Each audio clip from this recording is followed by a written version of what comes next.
En fait, on s'est adapté à la pandémie ou la pandémie s'est adaptée à nous, mais en fait, au début, avec Noé, on s'est assis tous les deux dans la salle à manger, puis là, on s'est dit, qu'est-ce qu'on fait?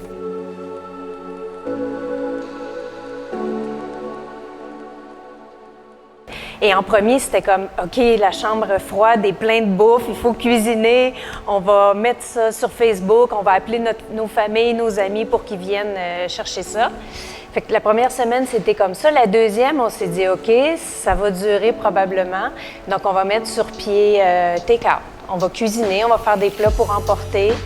Puis de semaine en semaine, c'est comme ça que ça s'est fait. Puis là, les clients ont montré de l'intérêt. Puis en fait, ce qui est important pour nous, c'était de continuer à encourager les petits producteurs parce qu'on se disait, si les restaurateurs on fait rien, on n'achète plus, bien, qu'est-ce qu'ils vont faire avec leurs légumes? Qu'est-ce qu'ils vont faire avec leur viande?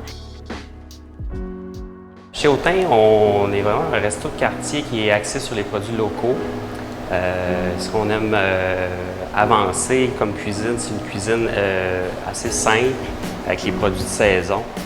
Et on veut comme semer une petite graine dans la tête des gens pour les aider à cuisiner certains produits à la maison, des produits moins connus, les nouveaux arrivages, des maraîchers du Québec. Et puis je te dirais aussi que ça a renforcé encore plus notre désir. C'était déjà les produits du Québec, mais ça l'a encore mis plus d'emphase là-dessus et on avait encore plus de conviction avec Noé que c'était là qu'il fallait aller, qu'il fallait faire connaître les produits encore plus. Donc pour le tartare de bœuf, on utilise du bœuf wagyu pour sa très grande qualité, connaître sa provenance et encourager les producteurs et éleveurs du Québec. Donc le bœuf wagyu, c'est une viande qui est très marbrée, plus grasse, qui a vraiment un goût de beurre. Et plus particulier, plus recherché.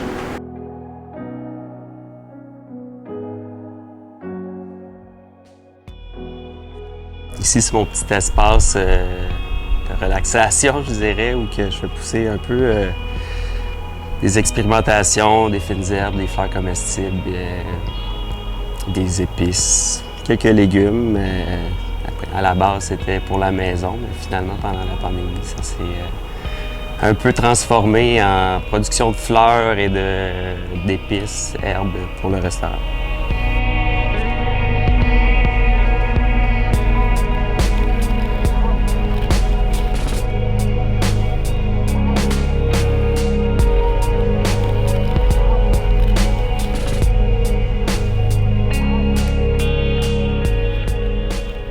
Et là où on en est, ben là, c'est la deuxième vague et on continue ce qu'on faisait et ce qu'on ajoute, là, c'est la livraison pour qu'Autain puisse se rapprocher des gens, pour que ça soit plus facile. Donc, présentement, au menu, avec le poisson du jour, on utilise beaucoup le pollen de fenouil, qui est vraiment un fenouil qui a trop grandi. Finalement, il est plus comestible, le bulbe, donc on le laisse aller pour avoir la fleur, qui est vraiment très parfumée. On utilise aussi la verveine avec les pétoncles. Crème infusée à la verveine, ça goûte la citronnelle, c'est délicieux.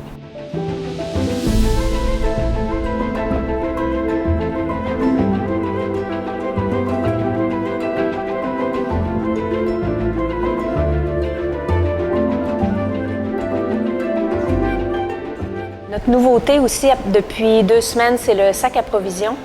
Et puis dans ce sac-là, on y met tout un assortiment de produits cuisinés, de produits frais et de coups de cœur qu'on a pour certains produits qui ne sont pas connus des gens, mais que nous, on a accès.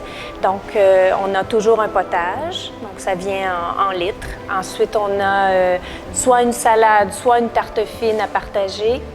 Ensuite, les dernières semaines, on a eu un étagé d'agneau, on a eu un pâté chinois. On met aussi des cuisses de canard confites cuites sous vide qui viennent de la ferme La Canardière, qui font de l'élevage de canards traditionnel. Et puis ensuite, on met un dessert. On a eu un gâteau des anges aux fraises d'automne. On met une petite barre de chocolat qui vient de fleurs et feuilles gourmandes qui est magnifique avec des fleurs bio comestibles.